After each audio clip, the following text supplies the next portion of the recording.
This affordable new Fujifilm camera can beat the Sony ZV-E10 Mark II and 10 reason. Hello guys, so today's vlog we will dive into 10 reasons why the new Fujifilm X-M5 is more better to the Sony ZV-E10 Mark II and 10 reason. So guys, before anything else, if you're new to my channel, please consider to subscribe and hit notification bell so at least you'll be updated for all the videos that I will upload regarding photo, video, tutorial, and comparison. So let's start now guys. So first, let's check the announced date and the price of both camera. So again, the Fujifilm X-M5 announced only yesterday, which is October 14, 2024, with a price of $799 body, and the Sony ZV-E10 Mark II announced last July 10 of 2024 with a price of $998 body only. Again guys, this price I got in one of the famous shop in US. So again, the price will be depends on your local market. Again, the price will be depends on your local market. So again guys, let's dive into the 10 reason. But again, before we're gonna start to dive the 10 reason why Fujifilm X-M5 is more better than the Sony ZV-E10 or ZV-E10 Mark II, let's jump to conclusion why the Sony ZV-E10 Mark II is better to buy than the Fujifilm X-M5. Yan. So first of the list, because ZV or ZV-E10 Mark II have already gyroscopic stabilization, which is stabilized video in post-process. Next, the Sony ZV-E10 have already lens breathing correction, and also the native ISO is around 32,000 compared for 12,800 of the Sony Fuji X-M5. Again, the focusing point, you have already 759 focusing point of the Sony, while 425 for the Fuji X-M5.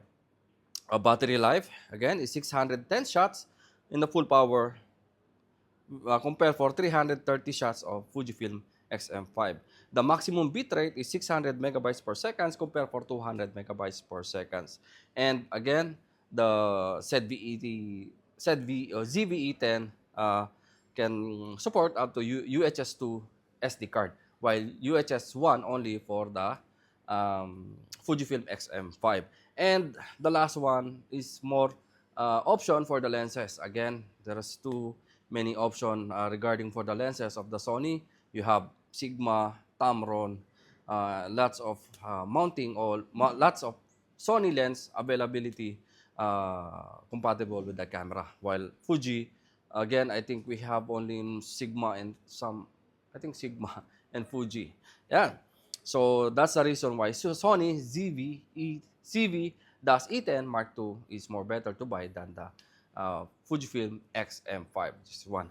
So let's dive into the 10 reasons why Fujifilm X-M5 is better to buy than the Sony ZV or ZV-E10. I always ZV-E10 Mark II. So first on the list, it's the open gate video recording. Yes, guys, you heard already this one. It's a new in the Fuji. Again, they have the open gate video recording. The open gate video recording is capturing the full 4x3 sensor of your camera. So when you record it this mode, you can technically, it's like a higher resolution than the 4K. So you have more flexibility in changing the aspect ratio. For example, if you record in open gate video recording, which is 4x3, full sensor of the camera, if you want to crop or if you want to change the aspect ratio as, for example, 16:9 or 9:16 without losing any quality of the video. So that is the open gate video recording. So if you want to know more about the open gate video recording, you can check some of the explanation regarding open gate video recording.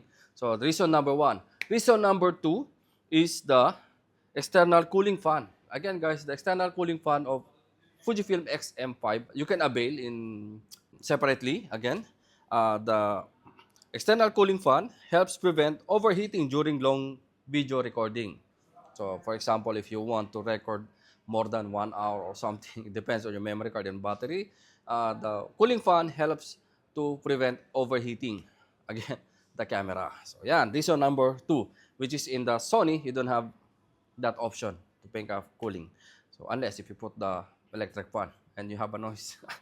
And reason number 3, guys, is the film simulation. Again, we know already that the Fujifilm is very well known about the colors, the film simulation. Again, you have 20 film simulation mode with special dial. It's already similar with XT50. You have separate dial, especially for the film simulation. So you can access direct your film simulation and you can play around with your 20 types of film simulation in this camera. Reason number 4, you have already continuous shooting burst mode.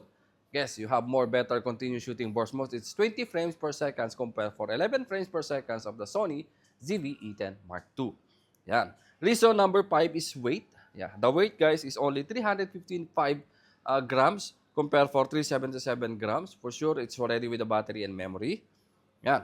And number 6 is the maximum of video resolution. It's already 6K. It's 6,240 by 4,160 compared for Ultra HD of the Sony ZV-E10 Mark II.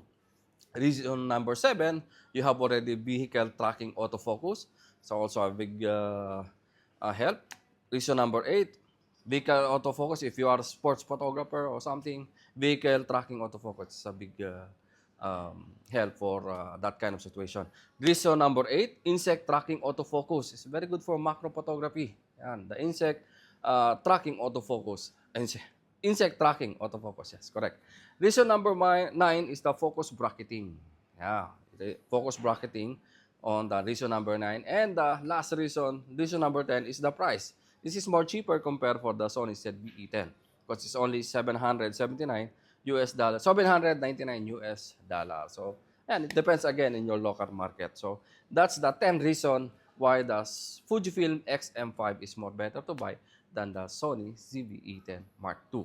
So, but again, guys, they both share some similarity. They have both product showcase mode, unlimited video recording, wireless and Bluetooth connection, fully articulated touchscreen, external flash shoe, face detection focus. They're both 26 megapixel resolution, LCD screen solution, the same 1.40K dots, microphone and headphone port, time-lapse recording, AI bracketing, smartphone remote, digital video stabilization, webcam function, eye tracking focus.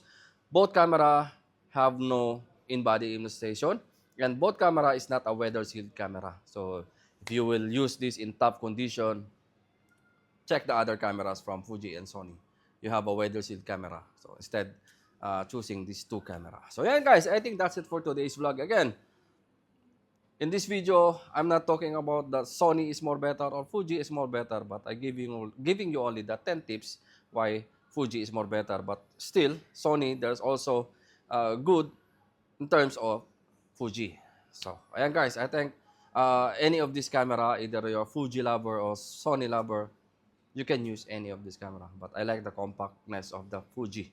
I hope one day we will have the demo unit. We can try, we can test, and use the Fujifilm X-M5 in vlogging. So again, guys, if you want to check the price and availability of these two product or Sony product or Fuji product, you can visit our website www.aabworld.com, or if you want to check the product itself, you can come visit us here in Megastore Showroom, Symphony, Salmiya, Kuwait. So yeah, guys, I think that's it for today's vlog. Hanggang dito na lang. Holy Land, thank you sa mic, and mabuhay.